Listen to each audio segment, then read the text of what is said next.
Jammu university के दलित associate professor ने जो फांसी लगाकर खुदकुशी की थी, उसका मामला बहुत तेजी से गर्मा रहा है। बता दें कि उनका शव आवासीय क्वार्टर में फंदे पर लटका पाया गया। खुदकुशी करने वाले एसोसिएट प्रोफेसर उत्तर प्रदेश के मेरठ के रहने वाले थे। वे यूनिवर्सिटी के मनोविज्ञान विभाग में एसोसिएट प्रोफेसर थे। बताया यह जा रहा है कि कुछ दिन पहले यूनिवर्सिटी के कुछ छात्रों ने उनके खिलाफ यौन उत्पीड़न की शिकायत दर्ज कराई थी। इसके बाद उन्हें निलंबित कर दिया गया था। बता दें कि चंद्रशेखर अपनी पत्नी और बेटी के साथ विश्वविद्यालय परिसर में ही रहते थे। वे यूनिवर्सिटी के मनोविज्ञान विभाग में एसोसिएट प्रोफेसर के तौर पर पदासीन थे। पिछले 1 सितंबर को उनके खिलाफ कुछ छात्रों ने यौन उत्पीड़न की शिकायत दर्ज कराई थी।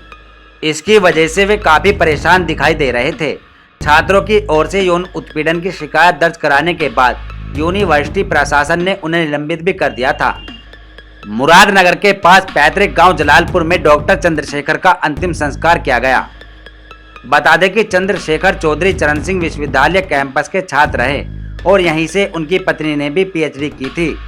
चंद्रशेखर की पत्नी डॉक्टर नीता ने कहा कि चंद्रशेखर खुदकुशी नहीं कर सकते थे। उन्हें मनोविज्ञान विभाग की एचओडी आरती बख्शी प्रताड़ित कर रही थी। विभाग में सेमिनार आदि में उनके बैठने के लिए सीट तक नहीं होती थी। नीता ने कहा, मैं तो इसे जात पात का नाम भी दूंगी क्योंकि हम लोग दलित समाज के हैं।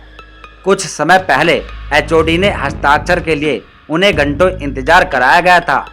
जिस विभाग में 15 साल सेवाएं दी, उसी विभाग की एचओडी उनसे कहती है कि हस्ताक्षर करने के लिए पहचान पत्र दिखाओ। छोटे छोटे अवसरों पर उनको नीचा दिखाने की कोशिश की जाती थी।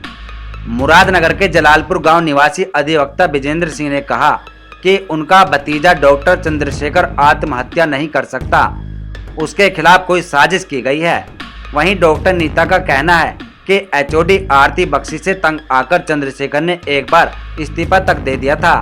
तब वीसी ने इस्तीफा फाड़ते हुए कहा था, ऐसी छोटी मोटी बातों को लेकर इस्तीफा नहीं देते। चंद्रशेखर एचओडी न बने, इसलिए साजिश के तहत उन पर 22 छात्रों से यौन उत्पीड़न के आरोप लगवाए गए। चंद्रशेखर की पत्नी डॉक्टर नीता का कहना है कि 4:30 बजे उन्होंने बताया था कि आरती मैडम का बर्थडे सेलिब्रेट हो रहा है। चंद्रशेखर को आधे घंटे में निलंबित करने का पत्र मिलता है। ये कैसे संभव है कि इसी आधे घंटे में वो रस्सी भी लाते हैं, फंदे पर लटक जाते हैं। चंद्रशेखर के भाई विनोद कुमार एडवोकेट ने कहा कि वीवी के लोगों ने दरवाजा तोड़ने के बाद 15 मिनट तक उनको फंदे से उतारा तक नहीं। किसी पर भी आरोप लगाने पर उनका पक्ष सुना जाता है, लेकिन चंद्रशेखर को मौका तक नहीं दिया गया। साजिश के तहत ऐसा किया गया है। जाति के आधार पर डॉक्टर चंद्रशेखर को तंग किया जाता था। वीवी प्रशासन मामले को दबा रहा है।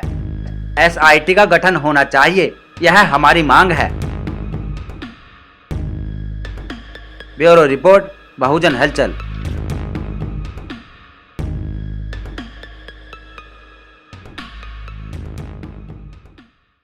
अगर आप चाहते हैं गरीब हर वंचित इंसान की आवाज आप तक पहुंचे तो हमारे चैनल को सब्सक्राइब करें और बेल आइकन का बटन दबाना ना भूलें। देखते रहिए बहुजन हलचल न्यूज।